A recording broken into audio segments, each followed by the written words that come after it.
So welcome to Father's Day Real Life Chat.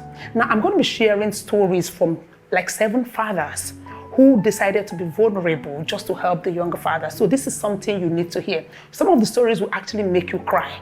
Some of them will encourage you, but I think the whole essence is for you to gain wisdom. Even the Bible says, buy wisdom, okay? But these fathers are not ready to sell their wisdom. They had regrets, they had victories, and they're actually ready to share. They didn't want to show their faces on camera. So they sent us detailed information about their regrets and all of that. So I'll be reading them out to us. Now they cut across between the ages of 83 to 40. So no matter the age you find yourself, there's still something relevant for all of us. I'll be starting with the first father. This man is actually 72 right now. And he's titled it, he said, too much money. He said, I had made my first millions at 38. I had so much money. At 39, I had a house in the UK. And before I turned 50, I had 3 houses in the US. Pocket money was excessive for my children. Holiday budget was excessive. Lifestyle was a bit flamboyant. I gave my family everything, every support they ever needed. Life was luscious, life was beautiful. Now my children back then schooled in the US, and every holiday they stayed in our apartment in the US, and the apartment was actually fully furnished. They had a couple of friends coming to spend time with them. Now, something I did not correct was that during the holidays, their friends who were squatting in my lavish apartment usually went to work, while my 3 sons stayed back and slept. I bought them cars at 22. Once they turned 22, I got them cars. Now, between UK and the US, they lived in the best houses. I had a lot of money. But then something grave happened. Later in life, by the time I got to 61, I started falling sick. And as at that time, they had graduated, but none of my sons ever took up a paying job. Their excuse was that the money they were being offered was miserly and was not able to accommodate their lifestyles. Long story short for me, today, as I talk to you, none of them has a job. They live up their wives. But the 3 of their friends then, who I know personally, they've all bought houses in the US and they are doing well with their wives. If not for my son's wife supporting them, none of them has anything to offer today. But that is not my greatest regret. My greatest regret is that now I'm their enemy because I'm not funding their lifestyle. According to my wife, I have expired. I'm no longer relevant to them. If I have to go back 40 years from now, what I have to do is that I have to cut down the amount of money. I would have given them 20% of the excessive pocket money I gave them. I would have made sure that every holiday they worked. I would have made sure that they stayed in apartments that they could afford and not stay in my lavish apartment. I would have also made sure for them to know that the money was my money and not their money. If I have to go back to do things differently, I wouldn't have exposed them to all the money I have. Or maybe the challenge was that I was also equally young and I made so much money and I wasn't properly guided as a child.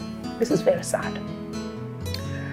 It might not be that you have 100 houses today in the US or any, but maybe you give too much credit. Every week, you give them 5K to buy Wi-Fi and all of that. I don't know what it is. But I think what he said is that he had so much, and he thought that he should give them the best of everything. So even if you have all that you can actually afford for them to have a beautiful life, I think this is a very sad lesson we should all learn from. Don't expose them to your money. Your money is not their money. Let them work. Now, this is our youngest dad. He's 41, and he says he titled his own "Cutting but Truthful Revelation." It's actually for me, it made me laugh because I've gone through this before, but hearing this from a dad was actually like heartwarming. He said, well, for me, it is something minimal, but it meant a lot to me. Last year, when I dropped off my 11-year-old son at a boarding house in Ibadan, when we were about leaving, I hugged him and said, buddy, I'm going to miss you. And I gave him a high five. From nowhere, he said to me, no, you're not going to miss me. You still have your phone, your very best friend. He said it jokingly and waved us bye-bye. As I drove back to Lagos, those words tormented me for the next 3 hours. I suddenly realized that I probably never spent as much time. And there he was leaving home with this impression in his heart about me. Very sad. For me, it was a late wake-up call. I intentionally try to stay off my phone now when I'm with my other 9-year and 4-year-old sons. I really try, though it's hard, but I'm trying to make them have a different narrative about me. For me, this is one thing that has hit me in my fatherhood journey so far. I'm still learning because I'm a young dad. This says a lot. I think for me, every young dad should hear this, because what if that young boy didn't say it? His father wouldn't have known that was the impression he had about him.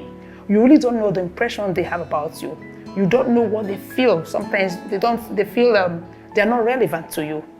I mean, it's not about paying school fees and doing all of that. The little things that means a lot to them. So I think especially every young dad in this generation, stay up your phone. If you're with your children, be with your children. It means a lot to them. Now, from this dad, he says, my biggest mistake, now this made me cry actually. He said, my biggest mistake in fatherhood was ignorance. He said, as a young man, I married early and I had my first 2 children, and then my wife died. Out of pressure to settle back into family life, I met a young woman who seemed to fit in properly and effectively. I remember a colleague telling me that there was something off about her and that he has had a series of strange dreams about her. For me, this was stupid, because then I didn't believe or understand anything about spiritual things. And then 4 years into my marriage with this new woman, everything was cozy and beautiful, up until I started noticing some mysterious things. My first son, then, who was 13, mysteriously became ill. And then after a few months, he died. Shortly after that, my second son also developed the same illness. As at this time, I got worried. I went back to my colleague then, who now then took me to church. Even then, the church thing did not make sense to me. But out of pressure, because I saw my other son almost dying because it was the exact same thing that happened to my first son, I got involved in the church thing ignorantly and without desire. And then suddenly, men started praying for me, holding me up in prayer. I started attending videos. Spiritual things became more real. And then one night, I had a dream. In that dream, I saw myself in a bedroom, in a private bedroom, my guest room. I got into the guest room and opened an envelope, and I saw something mysterious. I woke up and I went straight into that dream, exactly the way it was in the dream. I got into the wardrobe and I saw an old rustic envelope. When I opened the envelope, I saw my son's picture, my 2 sons. Now, my first son was there, but his face was faded. My second son picture was also there, and half of his face was faded. And he has stripes of ink and pin and holes all over them. It was strange to me, and I rushed to my pastor. My pastor then now told me that my wife was diabolic, and that if I did not do something drastic, that I was going to lose my second son. A video was set up for me, and shortly after, she confessed when my family confronted her. She said all she wanted was a heir, that she wanted her son from her first marriage to become a heir, since the father of her first son did not accept him. So she wanted to get them out so that her son could become my own heir. I never believed something like that could happen on this earth, because spiritual things to me then never made sense. All my life, I used to go to church, but I just went to church, but I didn't believe deeply in these spiritual things. Well, long story short, let me just cut the story short. He said, finally, I stayed back in church. She had to leave. It is now 6 years since this happened. I've remarried. I have 2 more children, and my life is a bit stable. God is trying to restore all the things that I lost. But my greatest regret is that I wish somebody had told or introduced me to spiritual things earlier in life as a child. If I was introduced to spiritual things, I wouldn't have lost my first child. Even my wife that died, I wouldn't have lost her, because I would have known more spiritual things, and I would have held onto God, and I would have been able to have a more stable home. Right now, I'm trying to raise my 3 sons. I'm trying to raise my 3 sons the best I can in the way of the Lord, so that they will not repeat the same mistake or actually get stranded in life because of ignorance. I don't know what to say about this, but this actually got me crying. I mean, for so many of the young men, especially the young fathers, when they tell us about spiritual things, you feel, oh, this is for people that have problems. These are for people that don't have money. I had to cut his story short. He was actually very rich. He said he lived in Dolphin back then, in the Dolphin duplexes. So he had everything going for him. But the spiritual things didn't mean anything to him. He even had a colleague who was a bit spiritual. So I think for most of these young men, there are some things that happen to you in life that money cannot even help you solve the problem, or your social network, or it could be a spiritual network or a spiritual setting. So, and once you start having children, it's important that you have a spiritual backup or a spiritual covering to cover you, to cover your children. This actually is very heartbreaking, and he lost a son. God forbid that we lose children. We might not even be losing a son. You could be losing anything. You could lose anything. You could lose anything. But knowing God actually shows us things before they happen. And then above all now, he's also bringing up his children, giving them a spiritual legacy. So this is one thing. Maybe your father never gave you the best and you felt nobody taught me. And now you know. Because you don't want your children to go through the same thing you are going through, introduce them early to know God. This is very important. Okay, now this is a happy one. This is a happy one. I enjoy this. He's 82, and back then he used to work in Daily Times. He said, I used to take my children to Mr. Biggs every Sunday after church. We would eat and laugh, and it became a tradition until they all went to the university, and then they told me Mr. Biggs was old school. But that was the highlight of their youthful days. I didn't see it as anything back then, but I did know it meant a lot to my children. I worked as a pressman back then in Daily Times, so I never had time, but I made sure that I kept Sunday free for them. I did not allow any work or anything to actually distort our plans for Sunday. Sunday was the highlight where we shared. Sometimes we stayed for 4 hours in Mr. Biggs. I made sure we left the comfort of the house so that it could be informal and we could all unwind. Today, when we talk, we share stories about Mr. Biggs' outing. And the most interesting thing for me right now is that every Sunday right now, they take it in turns to come to my home to take myself and my wife out to Sunday lunches. Some days they take us to Federal Palace. Another one will take me to Prime Chinese. Another one will take me to Ikoyi Club. And even when my wife and I don't want to go out, they insist we must go out, saying we must hang out as a family tradition. It is as if we're still repeating the same circle, but in a different pattern. It makes me so happy. It makes me so happy. It was intangible, but I didn't know it meant a lot to them. This is so beautiful. I mean, when I read the story, I just said, okay, what tradition am I going to start? But the truth is that my children have even grown, okay? But I mean, it's not about how, it's about when. You can start anytime. And then it doesn't have to be Mr. Biggs. It doesn't have to be going to any fancy restaurant. I mean, Mr. Biggs is no longer relevant, if you know what I mean. It could just be a tradition you could start. Maybe movie night with them, like every last Saturday of the month or every Saturday. I don't know. But look at it. The children are now repeating the same thing for him. And that is one thing. He was a pressman, so I can imagine how busy he was. But he was intentional. And he's saying that right now, that makes him complete. So this was a happy one. And he said he said he had a lot of regrets to little things, but that this is one big thing that is playing out. So I'm happy we can hear from this. Now this one. He said, my greatest regret is that I competed with my wife. It was not with his children. He didn't have a problem with raising the children. He said, I competed with my wife. He said, my wife was a manager back then in First Bank, and I was earning far more than myself. And I was just a lecturer in Yabatek. That gave me a lot of insecurities. So what I did was that I made sure to frustrate every plan she came up with to advance the family. Once she said we should buy a property in Lekki, that was when Lekki was coming up back then and nobody knew about Lekki, I refused. When our daughter got admission to go to school in the UK, because I wasn't the one going to fund it, I refused. Even during my father's burial, she wanted us to renovate our home in the village. I refused because it wasn't my money. She gave me a lot of insecurity. I made sure she had help, and I made sure nothing she ever came up with became successful. We didn't achieve much as a couple because eventually she shifted the money to her father's house. Then I wasn't a Christian. I didn't know God. I didn't know that a blessed, strong woman was a blessing from God. Looking back right now, I just realized that a good woman is actually a blessing from God. And looking at my lifestyle then, if God had given me the kind of money he gave her, I wouldn't have been a good custodian. I would have used the money lavishly. And maybe that's probably why God gave her the money. But I did not see through the fog. All I did was frustrate her. Knowing what I know today, I've realized that even if I had all the money, I wouldn't have done as much as I have done. So many of my mates have acquired properties in Lekki. They have houses now, but I have no house in Lekki. Right now, we still live up in Obanikoro, where we had lived in the past 34 years. My advice, don't see your wife as a competition, see her as a completion. If I had to go back to 50 years from now, I will support her and even write her office briefs so that she can get more promotion and get more money for the family. You can't get back 50 years. I mean, imagine it happens to a lot of young people today. You feel the wife is a threat, but she's probably not a threat. Maybe they would have had like dozens of houses in Lekki. Not even about the houses, they would have done a lot. But one thing struck me, he said, as a couple, we didn't achieve much. And then maybe she now started building houses in her own father's house, her siblings, they enjoyed the money that he would have enjoyed. And then, I mean, she's old, everybody's old, they can't take it back. This is a big lesson. If you have a strong woman, that is what, I mean, he wrote so many other things, but I had to just edit this. If you have a strong woman, it's a blessing. It's a blessing. She's completing you, not competing with you.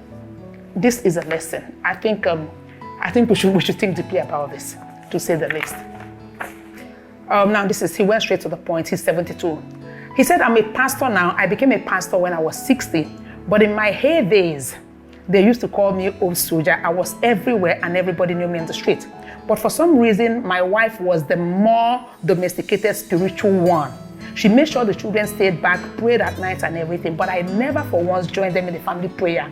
I felt it was a woman's responsibility. I went to visit my son in England, and I noticed that his wife was the one that called for family prayers. My son always walked in late, and when he walked in, he went straight to the bathroom, had the bath, and went to bed. And when I confronted him and asked him why he never had time or why he never joined in the family prayer, he said that's a woman's thing. The truth is I wanted to correct him, but something said to me, you don't have the moral right to correct him. This was what you did in your heydays. You cannot correct him now because you're a pastor. You cannot force it down. He's doing exactly what he saw you do. I'm trying to look for a way to get him to actually correct this without being imposing, because I think he's playing out exactly what he saw me do. This is very easy. What I'm doing, I think what is just saying for his own, I don't know, he said he's a pastor now, but then he wasn't. So, I mean, right now, because you're a pastor, you don't want to start redoing or like trying to put in place what you didn't do then, because I mean, they've grown and now you can't bend them. But what he's basically saying is that the father should be the head of spiritual things and spiritual matters in the household. Otherwise, your children will carry it on. When they go to their own homes, they are not going to have spiritual authority over their homes, and they leave it to the wives. And that is why we have all these things happening in the families. So in case your family, you have family prayers, but you're never there with the children, it's only your wife, your son is going to repeat the same thing. Even if you don't need to lead the prayers or you don't know how to pray, just join them so that your son will know that it's a family thing and not a woman's thing to lead the children spiritually. I think that's what he's just saying. Okay. I like this. This actually made me very happy. This is one of my best. Because the sad stories kept coming and I'm like, okay, can somebody say something good? He said, reward for being a domestic father. He said, I worked hard to provide for my family. I didn't allow my wife to carry all the burdens like my 3 friends in the office. You know how well we all know what we do in the office. I mean, he didn't write much, but he went straight to the point. He said, I helped her out even when the domestic helps were absent. I was a domestic father, but I guess that gave her a lot of peace. Whenever she needed help, I went out of my way. I didn't see it as a woman's responsibility to raise the children, clean the house, do school run, go for PTAs. I made sure I helped her out the best I could. Now I'm old. All of my children are gone. They are too busy with their lives, but she is here strong and taking care of me. Meanwhile, both of my friends have their wives, but their wives are now late and their children are too busy to have time for them. Sometimes in my quiet moments, I hear a voice inside of me tell me, I kept this woman alive to take care of you because you took care of her. I know that this is one thing I did right, and I'm seeing the reward even from God. Hey, God is a good rewarder. He took care of her. Now she's still strong. I mean, I had to cut a bit of what he said. He said he's 15 years older than the wife. So in view of that, she's much younger. And he took good care of her. So now she's strong. Now he's older and she's taking good care of him. And you know, when we're all young, we act like we're never going to be old. If you're 44 today, someday you're going to be 64. If you're 50 today, someday you're going to be 82. If you're 37, someday you're going to be 57, 67 and 77. We're all going to get old. So if you do not give your wife peace, at some point your children are going to leave you. Your friends are going to leave you, or all your friends are going to grow old. So if you do not give your wife peace, she might not be strong enough to actually take care of you. That's what he said. That now she's still very strong. And you know, we'll give him medication, do this for him, do this for him. And he says above all that something tells him, I kept this woman safe and healthy to take care of you because you took care of her. For me, that was phenomenal. So I don't know what it is. If you're giving your wife hell and she becomes hypertensive, if she dies early, maybe you stay strong, there's nobody that's going to take care of you. or if something happens to her and I don't know. But I really like this because some people look at you and say domestic father. There are some things for women. If you give her a helping hand, she's going to live longer and you're going to enjoy her more. Okay, so this is from a 56-year-old dad, and that's my last for today. He said, I made my children second-class citizens in their own home without knowing. I didn't know this until about 4 years ago when my daughter said I made her a second-class citizen amongst her cousins. She said I made them go to their cousin's house more often than the cousins came visiting. She said I celebrated more of her cousins' achievements more than I celebrated them. And at every time I referred to their cousins as being excellent, exceptional children. She said this actually made her feel like a second-class citizen, that all her teenage years, all she wanted to be was to be like her cousins, and all she ever did was wanted validation from anybody who could make her feel worthy. When she said this a couple of years ago, my heart was broken, and I called my eldest daughter, who I felt was close to me, to ask if this was real. My first daughter confided and said, Dad, I felt like that for almost 9 years until I found my first boyfriend who actually made me feel worthy. My heart is broken. My heart is completely broken because I never intended it to be so. I did talk a lot about their cousins then, but what I meant was I wanted them to achieve like their cousins. I did not know that I made them feel like second-class citizens. I didn't also realize that I didn't celebrate their achievements. I didn't know that I celebrated others more than I celebrated them. I didn't know that I pushed them out to get validation and love from outside. If I have to do it over and over again, I will celebrate them and over-celebrate them. Gratefully, they are all still young, and the oldest is 27. I plan to correct it and heal the hurt I have put them through as much as I can. God help me. I have goosebumps, actually. This is actually very sad. You know, some things we do without even knowing. So when we speak to these children, be more intentional. Be more intentional. They internalize these things. Imagine, it took for her to find a man. That means the opportunity she had first to get a man, to tell her you're being validated, you're great. I don't want to say much about this, and it's just that we need to celebrate our children, whatever they do. Even when what they are doing is not worthy. It could be something as, oh, Dad, did you see? I just got my first sticker today. I got this in school, or maybe they just bring in something from school or anything. Even if it's not something you want to look at, just pretend that, oh, this is so beautiful. It says a lot. It goes a long way. Or maybe your son just got a job and the job is not as amazing as the jobs that his other mates have gotten. Celebrate him. Maybe his mates got a 2-1 and he got a 3rd class. Celebrate him. It goes a long way. Everybody on earth needs validation. And the best validation they will ever need is from their dad. 17, 25 years, 2 years from now, when you look back, they're going to tell you that, just telling me, son, you have done well. That is all they ever need to keep pushing. Life is a long walk. Life is a long walk. For some of them, there are pressures and fun that they will never talk to you about. That validation is what they need for them to keep walking. This is just a bit of what we had to share. These dads didn't want to come out today because some of them are old, some of them didn't want to show their faces, but they felt they had to share this to encourage the other fathers. But if you're available today, you can join us Zoom at 7, where we have like 4 fathers from different generations who are ready to actually show their face on camera and then share their mistakes, their victories, and then their fatherhood journey. I hope this was able to actually stir you up and to boost. I know there's so much happening, fathers. There's so much happening. I know we're under a lot of pressure to pay school fees, work, and there's so much happening. But the God that has made you a father has also put something inside of you, a capacity inside of you to be able to pull through. 2 things. Hold on to God. And then I also want you to know, when everything is gone, your family and children, they are the only thing that are going to be there. Now, when you don't actually encompass and hold them close, when you want them then, they might not be there. I once shared about my father. My father and I'm the first. He was always there and all that, but never there. The day he took me to the aisle when I was getting married, he gave me over to my husband, but I wasn't taking away any part of him because I didn't have any part of him inside of me. Someday you're going to give out your daughters. Are they going to be going out with a part of you? Some days your son will be entering their own homes. What part of you are they going to be taking to their own homes? The good part or the bad part? Life is hard, I know, but we can do this. Not on your own. We can do all things through Christ who strengthens us. Hold on to God. If your relationship with God is broken, if it's broken and you're actually tired, I've been there. I had an autistic child. I know what it means to have challenges in life. But with God, all it takes is find a believing church. You just sit there. The word of God gradually will wash you clean and begin to actually open up things that you never knew were inside of you. There is strength in every father. There is strength in every father. I encourage you. Don't get tired. The Lord bless you and continue to make you the head of your household. Happy Father's Day.